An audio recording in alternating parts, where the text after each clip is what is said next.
Ya, shalom Bapak Ibu yang terkasih, selamat datang dalam ibadah kita pada hari ini. Kita bersyukur kita memasuki minggu pertama di bulan November tahun 2020. Kalau kita melihat pemeliharaan Tuhan sangat luar biasa bagi kita dan seluruh keluarga kita sampai hari ini. Tuhan pelihara kita, sungguh ajaib Tuhan. Kita patut mengucap syukur atas pemeliharaan, penjagaan, bahkan berkat-berkat Tuhan berikan buat kita dan keluarga kita. Mari dengan sikap hormat datang kepada Tuhan, kita mengasihi Dia dan kita sujud syukur di hadapan Tuhan. Mari kita memuji Dia, menyembah Dia. Haleluya, haleluya.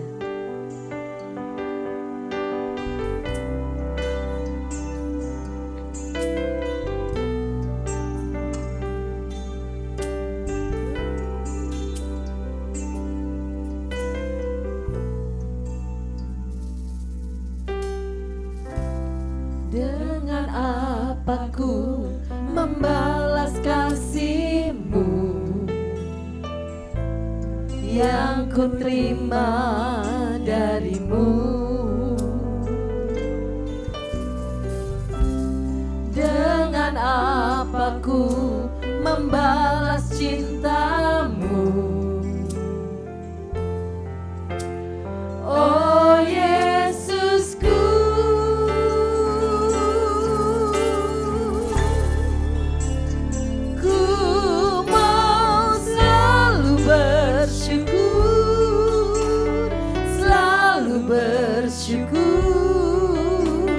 Kau Tuhan yang setia, yang selalu menopang. Ku mau selalu bersyukur, selalu bersyukur. Kau Bapakku yang setia.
kami bersyukur. Pagi hari ini kami datang bersama dengan keluarga kami merendahkan hati di hadapan-Mu ya Tuhan. Kami bersyukur, terima kasih banyak Tuhan. Pemeliharaan Tuhan luar biasa bagi kami. Kami bisa memasuki awal bulan November ini dengan sehat dan selamat. Semua semata-mata karena kemurahan dan kebaikan Tuhan. Dan hari ini kami datang bersama dengan keluarga kami. Kami berkata kami membutuhkan Tuhan dalam hidup kami. Kami memerlukan Tuhan. Karena itu Tuhan urapi dan Tuhan berkati kami. Seluruh keluarga kami datang beribadah pada hari ini ya Tuhan. Terima kasih Tuhan. Diberkatilah ibadah kami dari awal, pertengahan hingga akhirnya. Kami serahkan ke dalam tangan Tuhan. Berhadiratlah Tuhan di tengah-tengah kami, menjamah, melawat kami, menyembuhkan kami, bahkan memberkati kami. Terpujilah nama-Mu Bapa di surga, di dalam nama Yesus Kristus yang berkuasa, kami berdoa dan mengucap syukur. Haleluya, yang percaya dan diberkati katakan, amin. Beri kemuliaan yang meriah buat Tuhan. Baik Bapak Ibu semua, kita lanjutkan pujian kita. Biar bumi akan berlalu, biar bulan tak bercahaya lagi, kita tetap memuji, menyembah Dia dan memuliakan Dia. Percaya pemeliharaan penyertaan Tuhan luar biasa dalam hidup kita. Amin Bapak Ibu. Haleluya, haleluya, haleluya.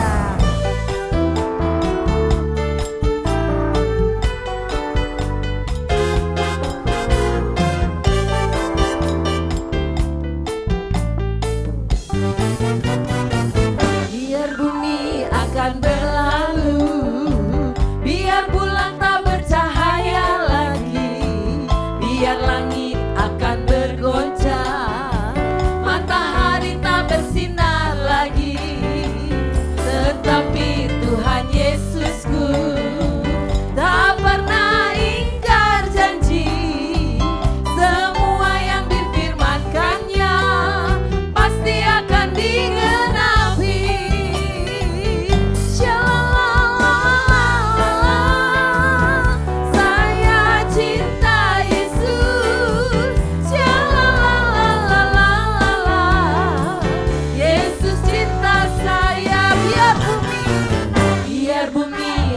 Berlalu, biar bulan tak bercahaya lagi, biar langit akan bergoncang, matahari tak bersinar lagi, tetapi Tuhan Yesusku tak pernah ingkar janji, semua yang difirmankannya pasti akan digenapi.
Dia adalah kekasih jiwa kita, amin. Bapak Ibu semua, puji Tuhan, kita siapkan hati kita untuk kita diberkati oleh firman Tuhan. Dengan sungguh-sungguh kita akan mendengarkan firman Tuhan. Sebab jiwaku merindukanmu ya Allah, ya Allahku yang hidup.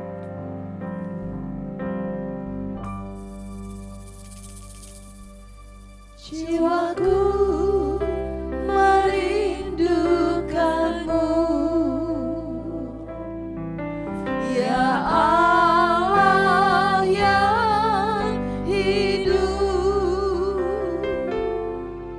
Jiwaku haus kepadamu, ya Allah yang hidup. Ku bersyukur kepadamu, sumber pengharapanku, penolongku dan Allahku. Tiada yang sepertimu. Katakan dengan sungguh-sungguh, jiwaku merindukanmu ya Allah. Jiwaku merindukanmu, amin. Ya Allah yang hidup. Jiwaku haus kepadamu, ya Allah yang hidup. Katakan ku bersyukur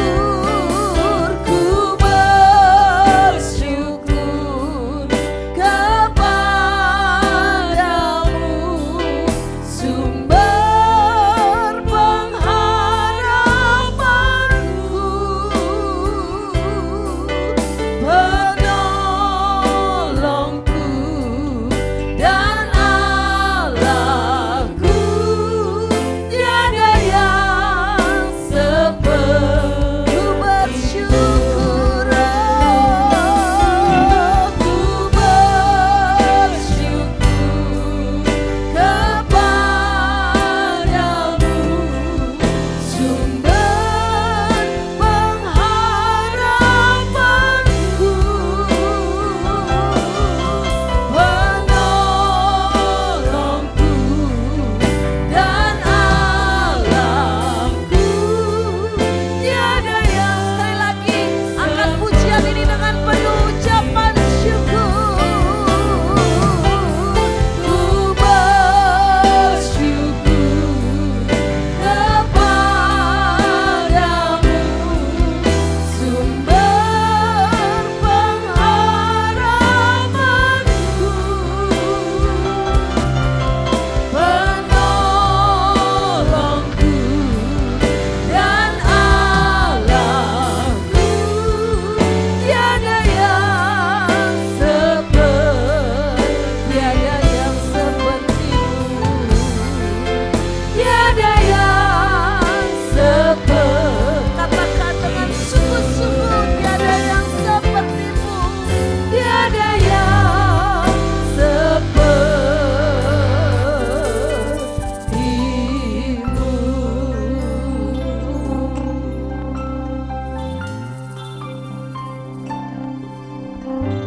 Sebagaimana pujian ini kami naikkan, jiwa kami merindukan Engkau ya Allah. Ya Allahku yang hidup. Kami bersyukur, kami bangga memiliki Allah yang hidup seperti Engkau. Allah yang hebat, Allah yang berkuasa, Allah yang dahsyat, Allah yang selalu menolong kami. Terima kasih Bapa. Hari ini kami siap untuk mendengarkan firman-Mu ya Allah.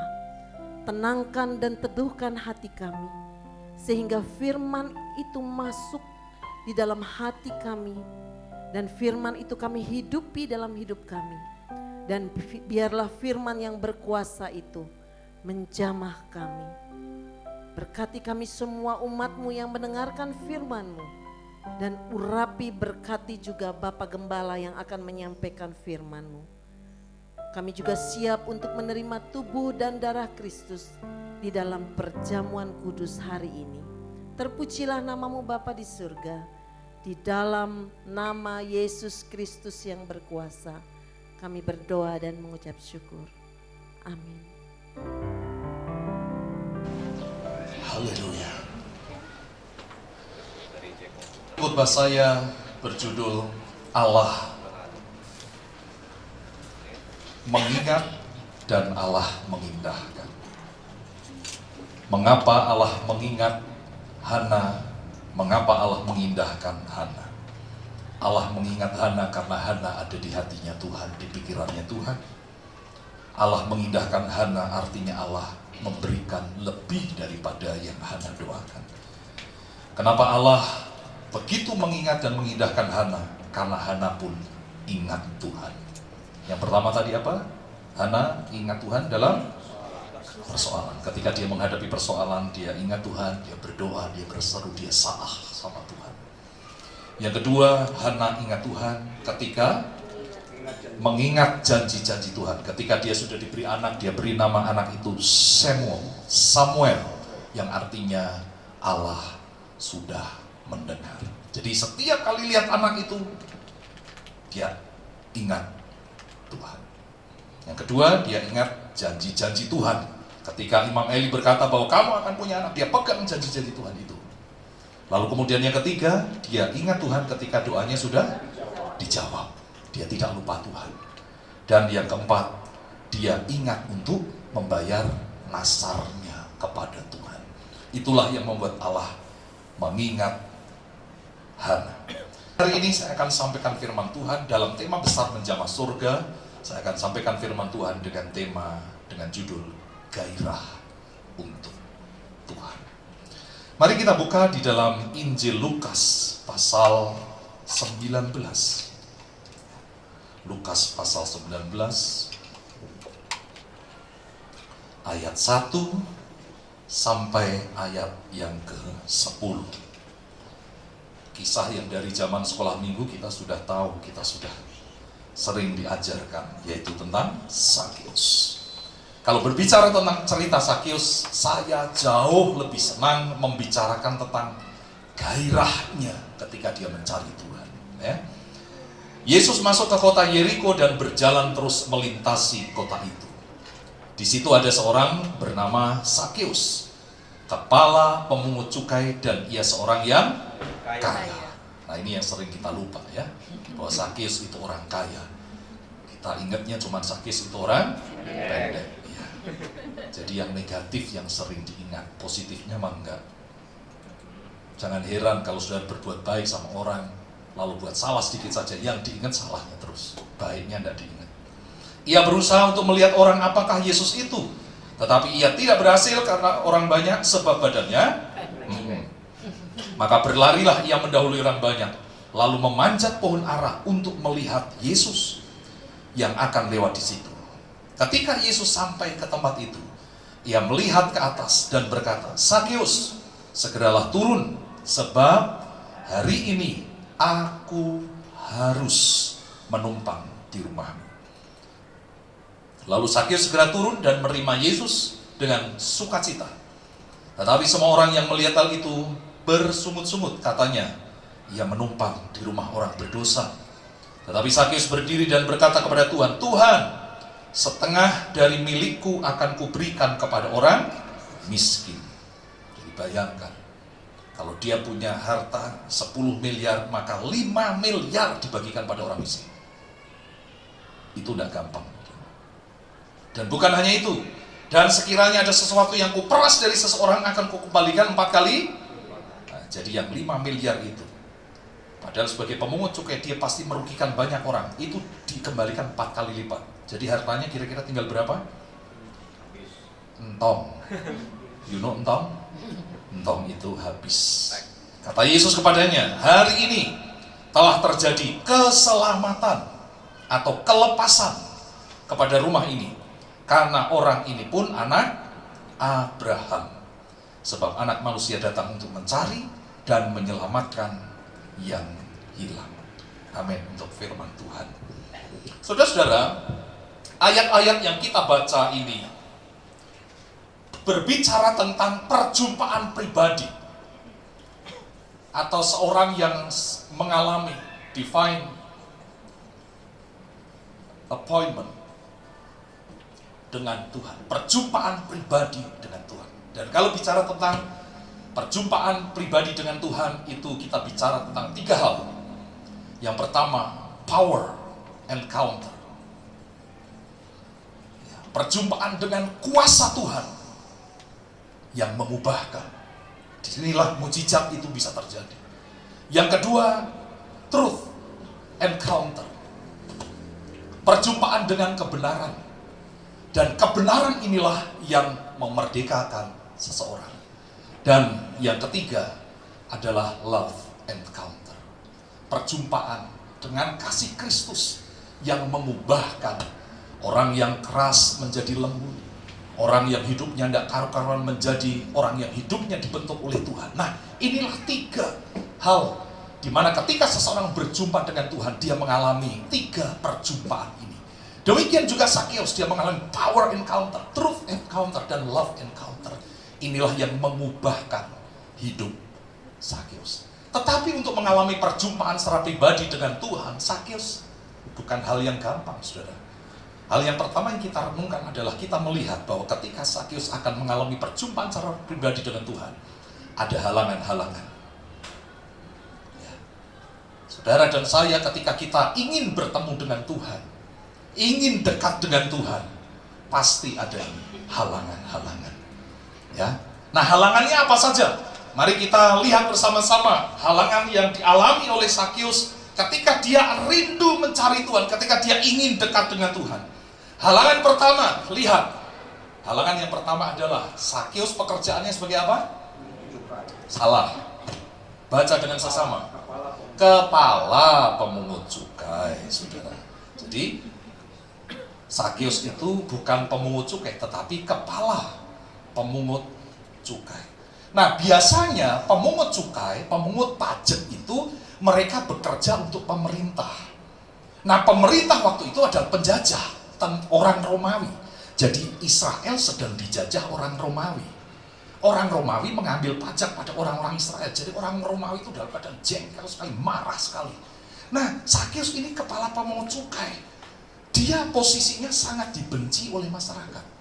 Jadi kalau bicara tentang status kedudukannya memang tinggi, kepala pemungut cukai, tetapi dia dibenci oleh masyarakat. Karena apa? Karena kepala pemungut cukai atau pemungut cukai identik dengan pemeras rakyat. Mereka mengambil cukai yang besar, lalu kemudian mereka memeras rakyat sehingga rakyat dibikin susah oleh karena cukai atau pajak ini. Jadi statusnya adalah dia adalah seorang yang dibenci. Dia statusnya adalah orang yang dijauhi oleh rakyat. Ini saya sebut sebagai penghalang pertama. Saudara-saudara, kadang-kadang seseorang mau datang kepada Yesus, kadang-kadang statusnya ini loh, yang kadang-kadang membuat dia tidak nyaman ketika dia datang ke gereja. Ada kalanya, maaf nih, kadang-kadang orang gereja kadang-kadang lebih sadis daripada orang dunia. Ya. Maaf, kadang-kadang nih orang dalam gereja kadang-kadang lebih, saya enggak sebut jahat sih, enggak. Jahat sih enggak, cuma kadang-kadang lebih sadis. Ya. Orang dunia suka gosip, orang di dalam gereja lebih fasih menggosip. Sehingga ibadahnya menjadi ibadah praise and gossip.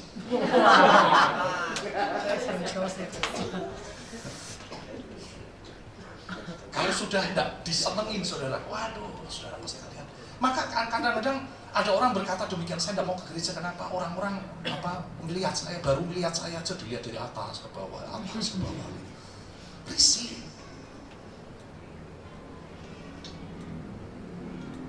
Nah, status sebagai orang yang dibenci, dijauhi masyarakat inilah yang sebetulnya menjadi penghalang untuk dia ketemu Yesus. Karena Yesus dikelilingi orang banyak. Artinya tidak ada tempat untuk Sakeus yang dibenci oleh masyarakat ini. Masyarakat atau orang banyak berkata, ngapain kamu cari Yesus? Kamu kan bukan orang Yahudi, kamu pronya Romawi. Ya, jadi ini penghalang pertama. Status dia sebagai kepala pemungut cukai. Halangan yang kedua, Sakyus adalah seorang yang badannya,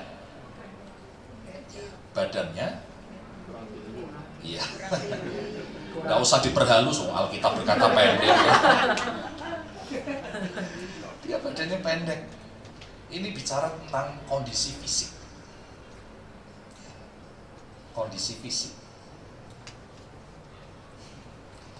Mungkin saudara bertanya, Pak, apakah kondisi fisik bisa menjadi halangan bagi orang datang kepada Tuhan? Iya. Ada banyak orang merasa minder dengan kondisi fisiknya. Kadang-kadang fisik ini berpengaruh. Kalau saudara dan saya punya kekurangan, itu membuat kita minder. Ya. Banyak orang mereka mengalami gambar diri yang rusak, citra diri, self image yang rusak gara-gara kondisi fisik. Ya. Mungkin dia suka dipanggil, dut, si gendut, dia menjadi minder. Kenapa tidak mau ke gereja? Aduh, di gereja orangnya ramping-ramping semua, saya gendut sendiri. Ada yang dipanggil si ceking gitu ya. Kadang-kadang orang kejam loh, memanggil seseorang berdasarkan fisiknya, itu tidak boleh. Itu pelecehan, saudara. Ya. Si gendut, si ceking, terus apa? Si pelit. Nah, Sakyus itu kondisi fisiknya pendek, jauh lebih pendek daripada orang rata-rata pada waktu itu. Dan ini ternyata menjadi penghalang ketika dia akan berjumpa Yesus, karena orang banyak mengenal Yesus, dia tidak bisa lihat Yesus. Jadi ini penghalang yang kedua, kondisi fisik yang membuat seseorang menjadi minder, menjadi rendah diri karena gambar diri yang rusak. Lalu kemudian halangan yang ketiga adalah orang banyak. Orang banyak. Kenapa orang banyak ini menjadi halangan? Kata orang banyak ini kalau dalam bahasa Yunaninya oklos. Ternyata oklos ini punya arti orang banyak atau sekumpulan banyak yang tidak memiliki standar rohani. Artinya mereka berada di sekitar Yesus, tapi mereka bukan orang-orang yang percaya pada Yesus. Oklos ini adalah orang-orang yang mengelilingi Yesus, tetapi mereka tidak punya standar rohani. Saudara-saudara, kadang-kadang kita ini pengen dekat dengan Tuhan, tapi ternyata kita dikelilingi oleh orang-orang yang tidak terlalu percaya Tuhan. Mereka berkata, sudahlah jadi orang Kristen, jangan terlalu fanatik. Sudahlah ke gereja cukup sekali saja seminggu. Sudahlah nggak usah aneh-aneh dan lain sebagainya. Ya, kadang-kadang orang-orang di sekitar kita itu bisa melemahkan kita. Nah, kalau kita tidak punya pendirian yang kuat, maka orang-orang di sekitar kita yang tidak punya tujuan rohani itu bisa membuat kita tidak mencari Tuhan. Lalu kemudian halangan yang keempat, perhatikan ayat 1 tadi. Halangan yang keempat. Dalam ayat pertama Lukas 19, Yesus masuk kota Yeriko dan berjalan terus melintasi kota itu. Jadi Yesus cuma melintas. Ya, Yesus cuma melintas. Jesus pass through. Jadi Yesus tidak ada rencana dalam waktu yang lama tinggal di Yeriko. Jadi Yesus di Yeriko waktunya cuma sedikit, cuma lewat saja. Nah, ketika Sakyus ingin berjumpa dengan Yesus, waktunya sangat singkat. Karena itu Sakyus harus betul-betul memanfaatkan momentum kairos, lewatnya Yesus di Yeriko itu. Saudara-saudaraku sekalian, kadang-kadang masalah waktu ini bisa menjadi penghalang bagi kita untuk mencari Tuhan. Ya, bicara tentang waktu. Kita ini dikasih waktu Tuhan 24 jam sehari, tapi rasanya kok kurang gitu ya. Kurang apa? Kurang tidur, kurang jalan-jalan, kurang apa begitu ya. Sehingga kadang-kadang waktu untuk cari Tuhan sangat minim sekali, sangat minim sekali. Sehingga waktu yang kita berikan untuk Tuhan kadang-kadang hanya sisa saja. Saya selalu mengatakan, untuk mencari Tuhan itu bukan menyisakan waktu, tetapi menyisihkan waktu. Beda ya, sisa dengan sisi. Kita bukan menyisakan waktu, kita tidak memberikan waktu tersisa untuk Tuhan, tapi kita betul-betul menyisihkan waktu, bahkan mungkin waktu yang terbaik sekalipun kita persembahkan untuk Tuhan. Nah, kadang-kadang urusan waktu ini menjadi penghalang seseorang dekat dengan Tuhan.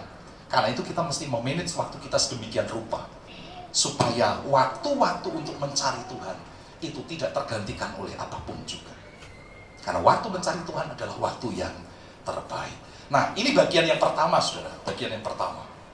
Ini keempat sih, ini mestinya D. A, B, C, D. Sekarang bagian yang kedua.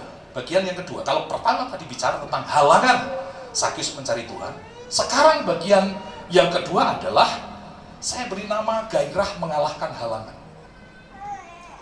Gairah versus halangan. Jadi ternyata ketika Sakyus memiliki halangan untuk berjumpa dengan Tuhan, ada satu kekuatan, sebuah kekuatan yang membuat dia bisa mengatasi halangan itu, sehingga akhirnya dia berjumpa dengan Tuhan. Hal yang bisa mengatasi halangan itulah yang saya sebut dengan gairah. Saya melihat cerita dalam Lukas 19 tadi adalah cerita tentang seseorang yang memiliki gairah yang luar biasa. Di mana kita melihat gairah yang luar biasa. Ayat yang keempat.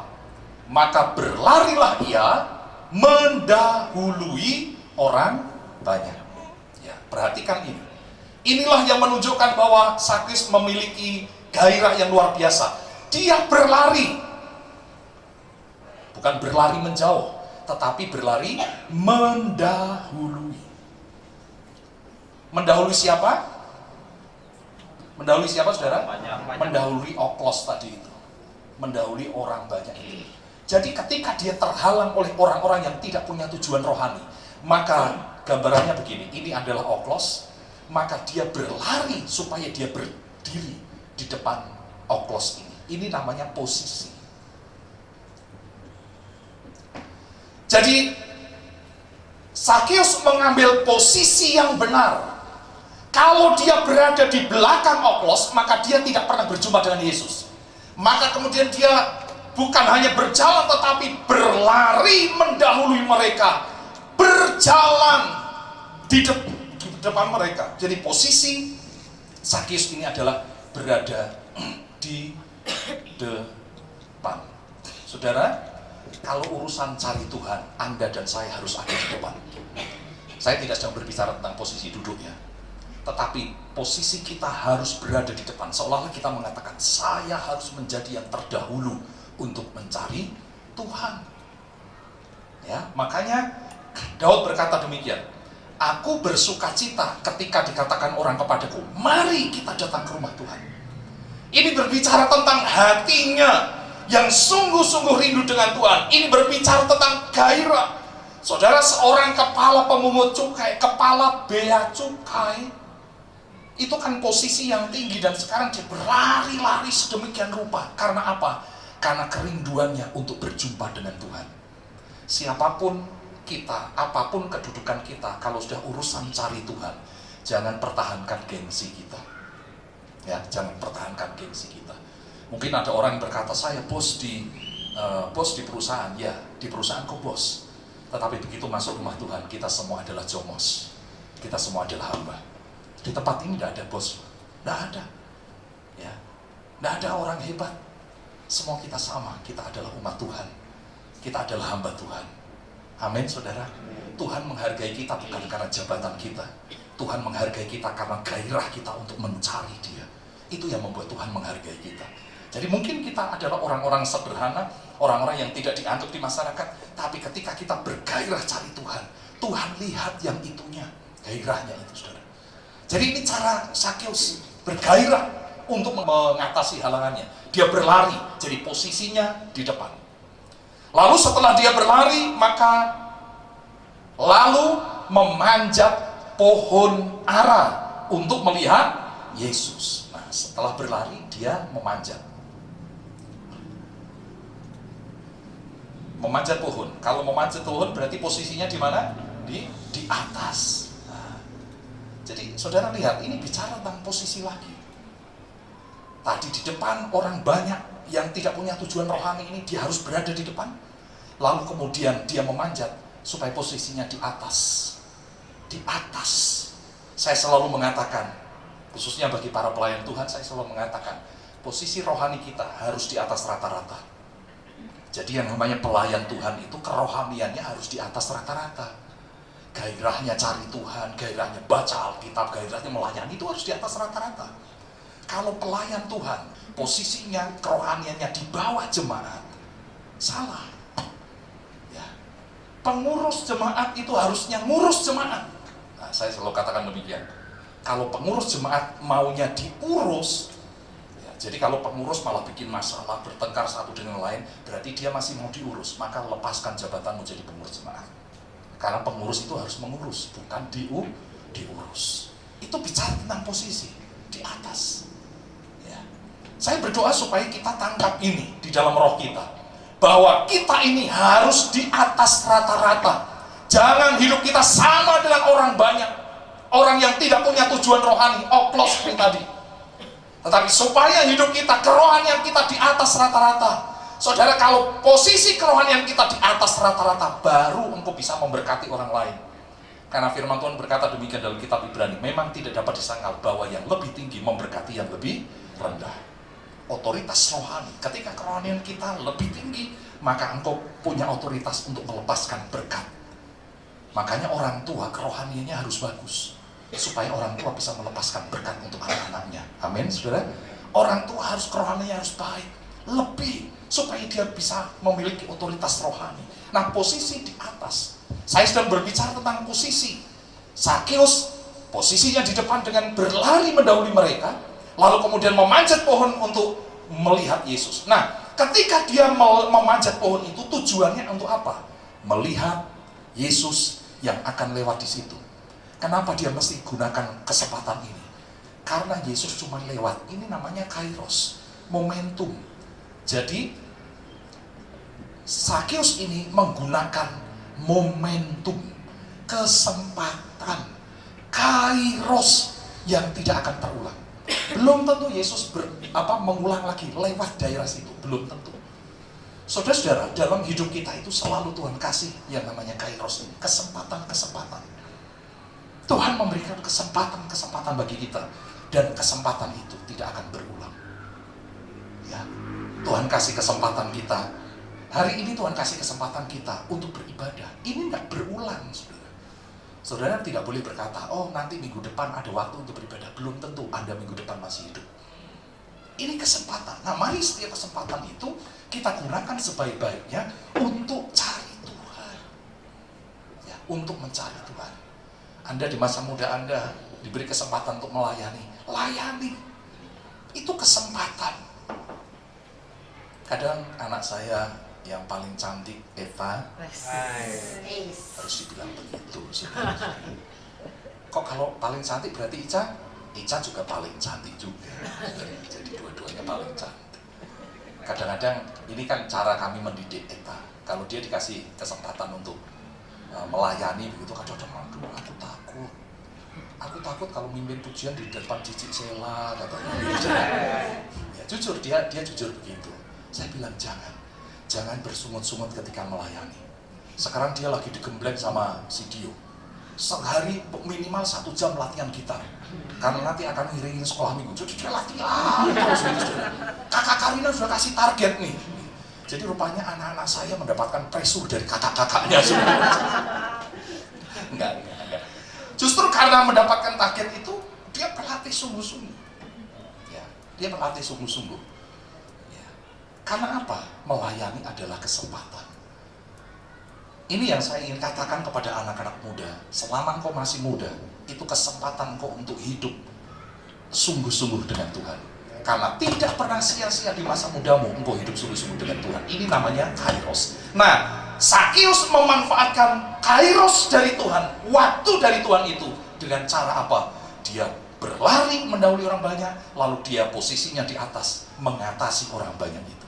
Nah, dia gunakan kesempatan itu. Lalu kemudian yang ketiga, saudaraku sekalian, di mana tampak gairah Sakeus. ketika ingin berjumpa dengan Yesus itu, gairah Sakeus tampak. Ya. Di dalam ayat yang ke-6. Ayat yang ke-6.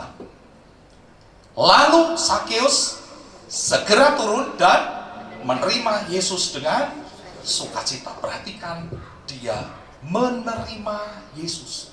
Menerima Yesus di mana? Menerima Yesus di rumah. Kalau dia terima Yesus di rumah berarti repot. Betul? Berarti pengeluaran bertambah. Betul? Waktu tersita. Terus apa lagi? Konsekuensi apa kalau dia terima Yesus? Berarti kalau dia terima Yesus kan orang banyak keliling Yesus. Berarti rumahnya rada berantakan. Karena banyak orang yang ada di sana. Dia harus menyiapkan konsumsi dan lain sebagainya. Artinya ketika dia menerima Yesus, maka ada konsekuensi ini. Tetapi Alkitab mencatat, dia turun dan menerima Yesus dengan ini saudara, sukacita. Sukacita itu harus menjadi ciri dari orang yang mencari Tuhan. Amin. Ya. Ciri orang yang mencari Tuhan adalah sukacita. Sukacita harus menjadi ciri orang yang beribadah kepada Tuhan. Sukacita harus menjadi ciri orang yang melayani Tuhan. Orang yang melayani Tuhan, melayani pekerjaan Tuhan itu pasti repot. Pasti repot. Ya. Pengeluaran, ya. Transport, pengeluaran, dan lain sebagainya. Waktu tersita. Anak-anak muda, kalian hari Minggu ibadah 2 kali, waktumu tersita. Yang mestinya bisa walking. Bisa hang out, apa sih? Hang out. Bisa hang out. Bisa minum catai. Bisa minum koi. Bisa jalan-jalan di dalam LRT.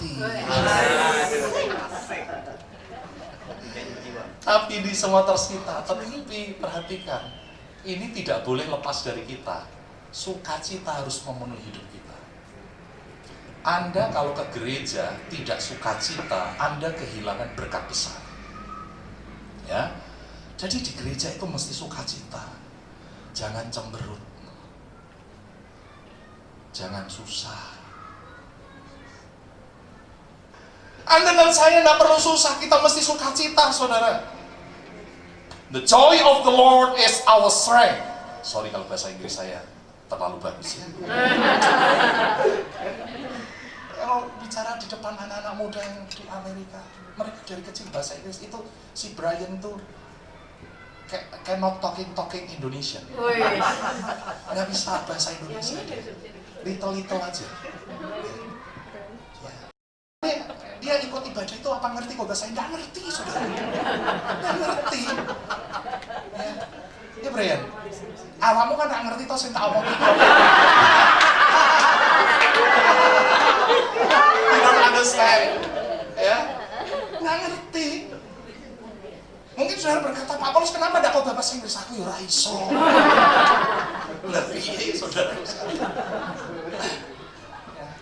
Mau tak suruh terjemahkan Frankie Utasoid ya malah tidak karu-karuan. Mana Frankie?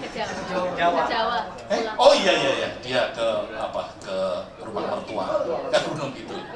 Dia mencari tempat yang kering. Ya saya lupa, dia sudah izin sama saya. Tapi sukacita. Tapi sekalipun Brian ya, secara ini tidak ngerti, tapi saya kok yakin rohnya tangkap sesuatu. Rohnya tangkap sesuatu. Satu kali ketika saya pimpin rombongan ke Israel yang keberapa itu, dengan One in Love, kita lagi ada di Garden Tomb, di lokasi kubur Yesus, sebuah taman begitu. Lalu kita mengadakan perjamuan kudus, lalu kemudian kita nyanyi dan menyembah Tuhan, penyembahan. Karena kebetulan kita memang bagi takjil, penyembahan luar biasa. Lalu sementara kita penyembahan, bergabunglah itu orang-orang dari bule-bule banyak sekali ikut bergabung. Lalu setelah selesai, mereka berkata pada saya, ngomong sama saya. Untung ngomongnya pakai bahasa Inggris, jadi saya ngerti. Kalau bahasa Jerman saya nggak ngerti, saya cuma ngerti ini bedi, gitu. Cuma itu aja saya sudah. Artinya apa? Jangan dong ayam. Itu artinya Pak.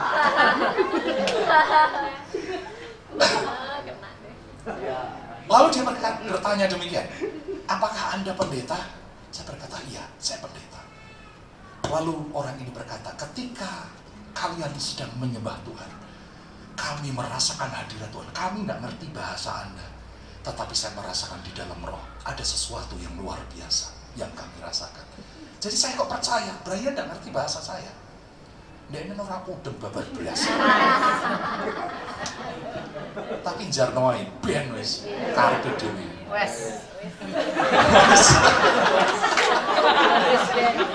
Sekalipun nggak ngerti, tapi Roh Kudus bisa bekerja menjamah. Saya sangat percaya itu. Ya. Saya sangat percaya Brian ikut merasakan sukacita. Ini gairahnya Sakeus. Jadi dia menerima Yesus dengan sukacita. Repot tapi sukacita.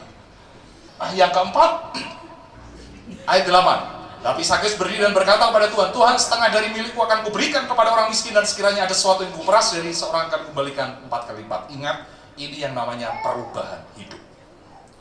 Ya, Sakeus berubah total 180 derajat, berbalik arah. Dari seseorang yang kejar materi, dari seorang yang cinta uang, dari seseorang yang memeras orang untuk keuntungan diri sendiri, begitu berjumpa dengan Yesus, tiba-tiba totali berubah. Dia menjadi seorang yang murah hati, bahkan rela menjadi miskin. Supaya apa? Hidup dalam kebenaran. Mesti begitu. Orang ketemu Tuhan itu mesti berubah. Amin, saudara. Anda beribadah mesti berubah. Anda dengerin khotbah terus tidak berubah, percuma. Orang ketemu Tuhan mesti berubah. Itu namanya, Bu Vivi, itu namanya metanoio, cara pikir yang berubah oleh Tuhan. Orang ketemu Tuhan harus mengalami metanoio. Kalau dia ketemu Tuhan tapi tidak berubah, itu bukan metanoio, itu sontoloyo. Ya Pak Joni ya, Bu Vivi ya, orang kalau ketemu Tuhan tidak berubah, itu sontoloyo namanya, bukan metanoio. Metanoio itu bahasa Yunani, sontoloyo itu ya Yunani juga. Orang ketemu Tuhan mesti berubah dong. Saya kok yakin begini, kalau saudara suruh cerita tentang hidup saudara dulu sebelum kenal Tuhan dengan setelah kenal Tuhan, Anda bisa menceritakan bagaimana hidupmu berubah. Dan itu yang dinilai oleh orang, itu yang dilihat oleh orang. Ya, itu tidak gampang. Menjadi orang Kristen mesti berubah. Ketemu Tuhan berubah. Sakeus berubah. Dia tidak tawar-tawar lagi, dia berkata separuh hartaku untuk orang miskin. Waduh, saya bayangkan tidak banyak orang bisa begitu. Jadi sebelum KPK tangkap dia sudah serahkan hartanya. Itu orang miskin menjadi berkata, hore, dia mendapatkan limpahan dana dari Sakeus. Kalau ada orang yang kuperas, ku kembalikan 4 kali lipat. Wah, luar biasa. Ini seorang yang mengalami perubahan karakter yang luar biasa karena berjumpa dengan Tuhan. Nah, ini bagian yang kedua, gairahnya Sakeus. Lalu sekarang bagian yang ketiga, saudaraku sekalian, ketika Sakeus bergairah untuk Tuhan, ternyata saya menemukan Tuhan juga bergairah pada Sakeus. Ya, selalu begitu. Hana ingat Tuhan, Tuhan ingat Hana. Sakeus bergairah dengan Tuhan, Tuhan bergairah dengan Sakeus. Sekarang kita melihat gairahnya Tuhan. Ya, gairah Tuhan kepada Sakeus. Saudara-saudara dengar baik-baik, bahwa kalau kita sungguh-sungguh dengan Tuhan, itu tidak pernah sia-sia. Anda beribadah sungguh-sungguh, Anda melayani sungguh-sungguh, Tuhan perhitungkan itu. Ya, Tuhan perhatikan itu. Sama seperti Sakeus bergairah kepada Tuhan, maka Tuhan juga bergairah kepada Sakeus. Di mana kita lihat gairahnya Tuhan? Ayat yang kelima. Ketika Yesus sampai di tempat itu, ia melihat ke atas dan berkata, Sakeus, segeralah turun, sebab hari ini aku harus menumpang di rumahmu. Siapa yang mengharuskan Yesus menumpang di rumah Sakeus? Siapa yang mengharuskan? Tidak ada yang mengharuskan. Kata harus itu kalau dalam bahasa aslinya, saudara, artinya sangat penting bagiku untuk menumpang di rumahmu. Jadi bagi Yesus setelah melihat Zakeus, dia merasa adalah hal yang sangat penting bagi Yesus untuk mampir di rumah Zakeus. Jadi kalau begitu, urusan mampir di tempat Zakeus menjadi urusan yang penting bagi Yesus. Dengar baik-baik saudaraku sekalian, kalau Anda sungguh-sungguh dengan Tuhan, maka urusanmu itu menjadi penting di mata Tuhan. Ini luar biasa. Kalau itu sampai penting di mata Tuhan, Tuhan berkata, aku harus tolong dia, aku harus menolong dia. Kenapa? Urusanmu penting di mata Tuhan.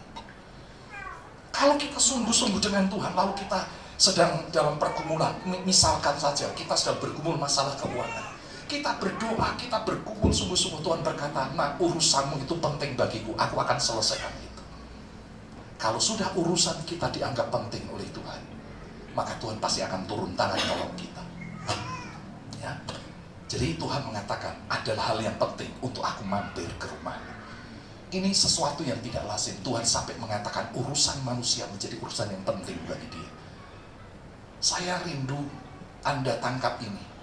Jadikan urusanmu menjadi urusan yang penting bagi Tuhan. Dengan cara apa? Engkau ingat Tuhan, engkau dahulukan Tuhan, sungguh-sungguh cari Tuhan.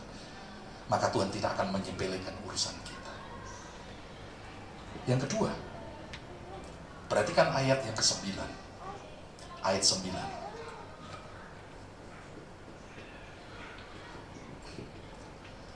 Kata Yesus kepadanya, hari ini telah terjadi keselamatan pada rumah ini, karena orang ini pun anak Abraham. Perhatikan, hari ini terjadi keselamatan, terjadi kelepasan. Jadi saudara perhatikan, dari Yesus yang menumpang di rumah Zakeus, menjadi Yesus yang memberi keselamatan kepada Zakeus. Jadi Zakeus mengalami keselamatan atau kelepasan. Kelepasan dari apa sih Pak? Saudaraku sekalian, orang yang serakah itu adalah orang yang terikat. Orang yang serakah itu adalah orang yang terikat. Orang yang tamak itu adalah orang yang terikat. Orang yang berbuat jahat itu adalah orang yang terikat. Karena apa? Karena pikirannya uang. Seperti lokomotif zaman dulu. Duit. Susah. Duit. Itu lokomotif zaman dulu kan begitu. Ya pikirannya susah, pikirannya duit terus, susah duit, itu terikat. Zakeus begitu. Nah ketika dia berjumpa dengan Yesus, dia cari Yesus sungguh-sungguh, lalu Yesus datang ke rumahnya, Yesus memberikan kelepasan. Maka tidak heran dia berkata, separuh hartaku kuberikan pada orang miskin. Dia mengalami itu yang disebut dengan financial freedom, kebebasan finansial. Kebebasan finansial itu saudara, bukan orang yang punya uang banyak. Kebebasan finansial itu adalah orang yang bisa memberkati. Itu namanya orang yang punya kebebasan finansial. Jadi saya menerima berkat bukan hanya saya nikmati, tetapi saya bisa memberkati orang lain. Saudara, dan itulah namanya financial freedom itu. Nah, Zakeus juga demikian. Dia mengalami kelepasan. Jadi Tuhan memberikan kelepasan. Tuhan menganggap penting urusan hidupnya. Tuhan memberikan kelepasan dari keterikatan, kepelitan dia itu. Lalu kemudian yang terakhir, saudara sekalian, kita lihat gairah Yesus terhadap Zakeus yang sudah diubahkan oleh Tuhan itu. Yang ketiga adalah, mari perhatikan masih dalam ayat yang ke-9 tadi. Karena orang ini pun anak Abraham. Sebutan anak Abraham ini luar biasa. Mari coba Dan tolong buka Galatia 3 ayat 7 dan ayat 9. Galatia 3 ayat 7 dan ayat 9. Saudara akan lihat bahwa Zakeus sebetulnya ketika dia lepaskan hartanya, dia tidak pernah kehilangan harta. Galatia pasal 3 ayat 7. Jadi kamu lihat bahwa mereka yang hidup dari iman, mereka itulah anak-anak Abraham. Zakeus disebut anak Abraham, artinya Yesus ingin mengatakan, aku sudah melihat engkau hidup dari iman. Jadi apa yang dilakukan oleh Zakeus itu, itulah tindakan iman.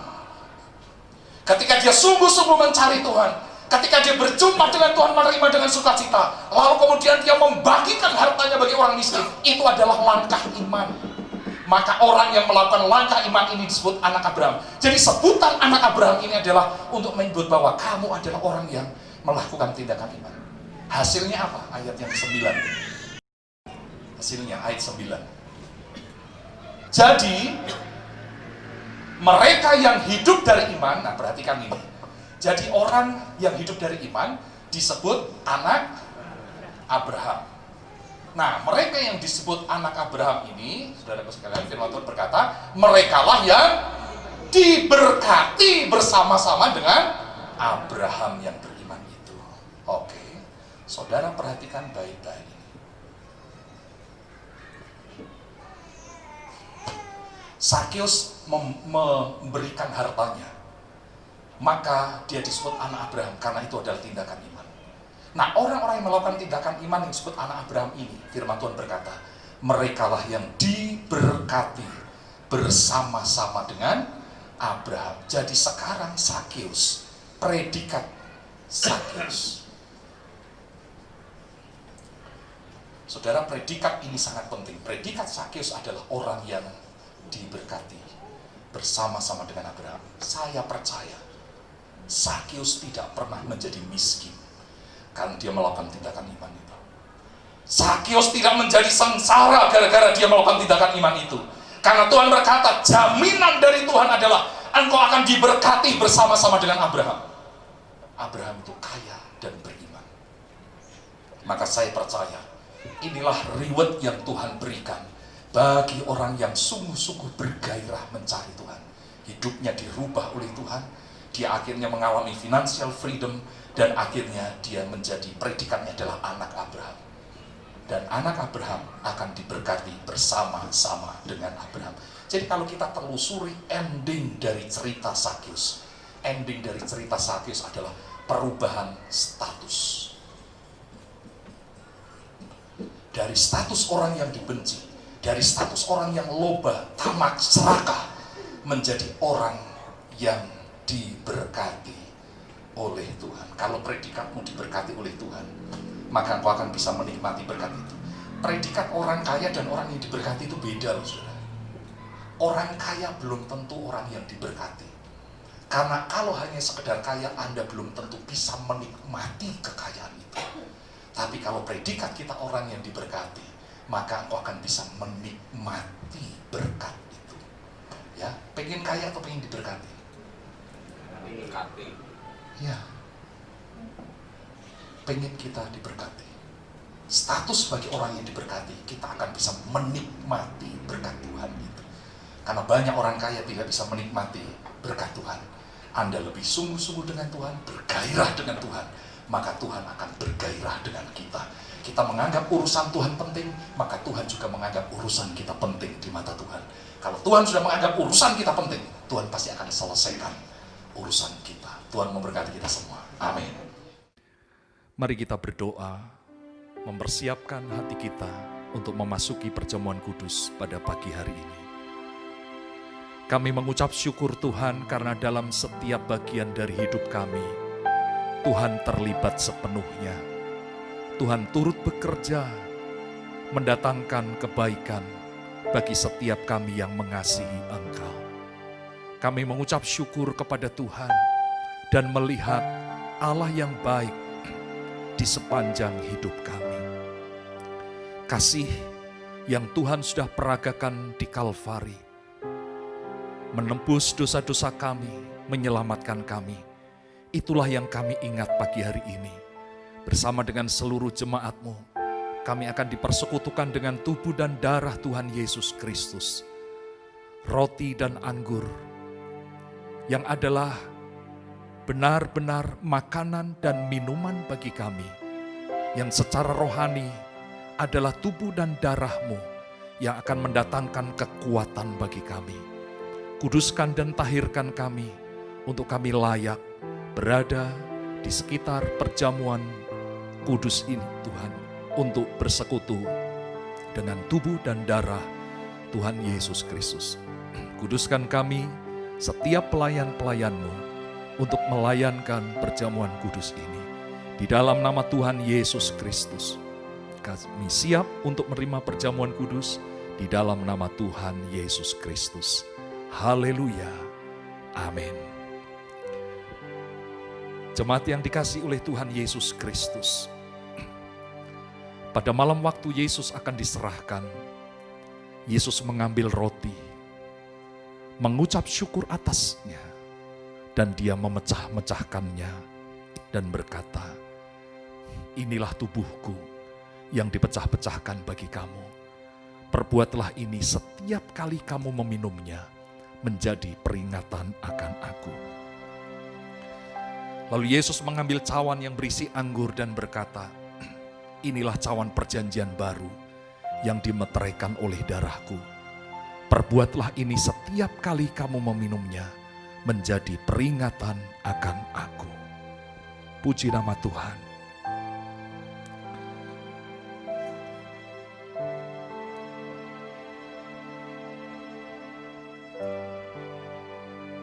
Terima tubuh dan darah Tuhan Yesus Kristus.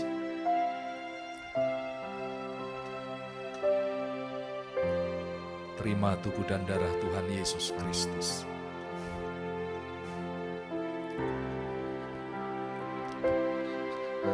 Mari seluruh jemaat persiapkan roti dan anggur yang sudah Bapak Ibu terima di rumah.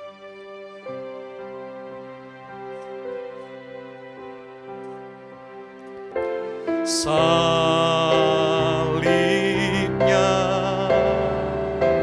salibnya, selamat mulia, dosaku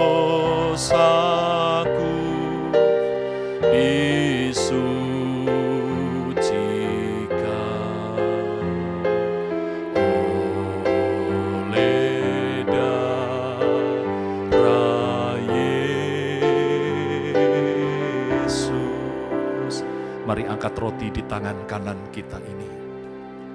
Inilah tubuh Tuhan Yesus Kristus yang sudah diremukkan, dipecah-pecahkan untuk dosa saya dan saudara. Percayakah saudara, roti di tangan kanan kita ini adalah tubuh Tuhan Yesus Kristus sendiri? Mari kita makan bersama-sama dengan iman dalam nama Tuhan Yesus Kristus.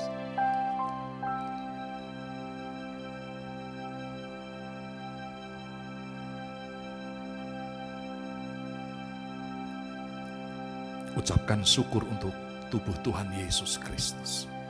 Terima kasih Tuhan untuk tubuh-Mu yang dipecah-pecahkan, dihancurkan untuk kami. Terima kasih Tuhan. Mari angkat cawan di tangan kanan-Mu. Inilah anggur, inilah darah Tuhan Yesus Kristus. Percayakah saudara, anggur dalam cawan ini adalah darah Tuhan Yesus Kristus sendiri? Mari kita minum bersama-sama dalam nama Tuhan Yesus Kristus. Terima kasih Tuhan. Angkat kedua tanganmu di hadapan Tuhan. Haleluya, haleluya. Terima kasih Tuhan Yesus, haleluya,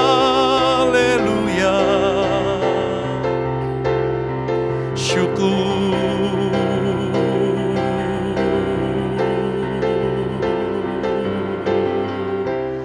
Terima kasih Yesus, terima kasih Yesus. Syukur hanya bagimu, ya Allahku, ya Tuhanku. Terima kasih Yesus, terima kasih Yesus. Ku beri syukur hanya bagimu. Terima kasih Yesus. Ku beri syukur hanya bagimu. Terima kasih Yesus. Ku beri syukur hanya bagimu. Terima kasih Yesus.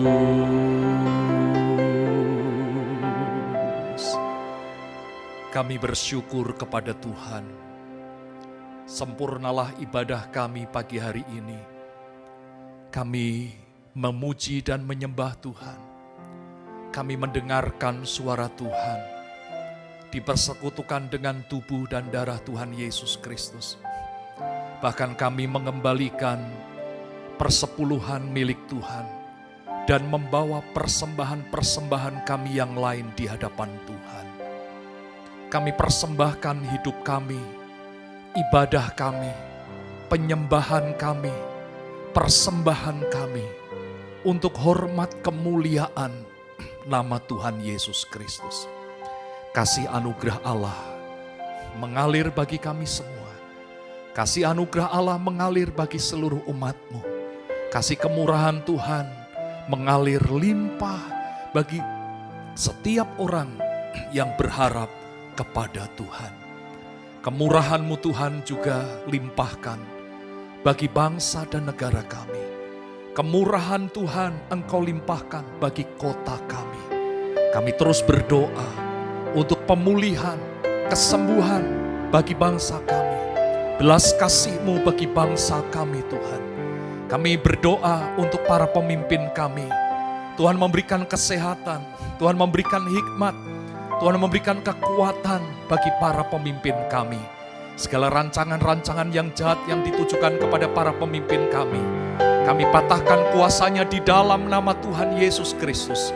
Kemurahan-Mu turun atas para pemimpin bangsa ini. Kami juga berdoa Tuhan bagi gereja Tuhan, seluruh gereja Tuhan yang ada di Indonesia. Kemurahan-Mu bagi kami, kasih dan anugerah-Mu terus melimpah bagi gereja Tuhan.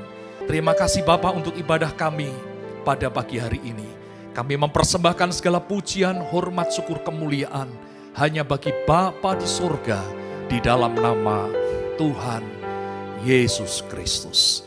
Mari jemaat Tuhan, angkat kedua tanganmu di hadapan Tuhan.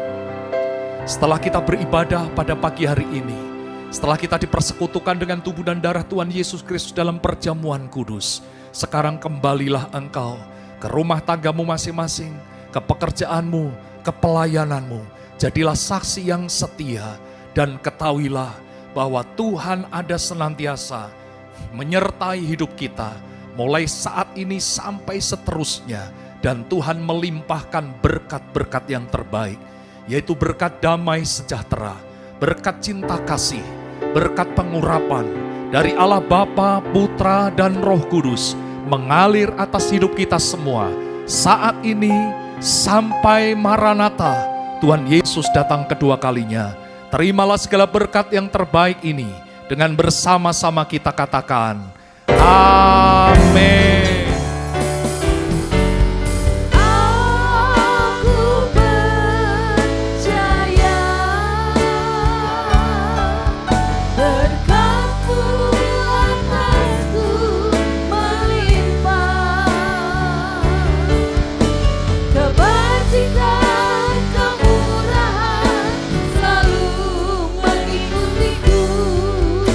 Ku puji, ku sembah.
kita sudah selesai, jemaat Tuhan dipersilakan memberikan persembahan dan juga mengembalikan persepuluhan milik Tuhan.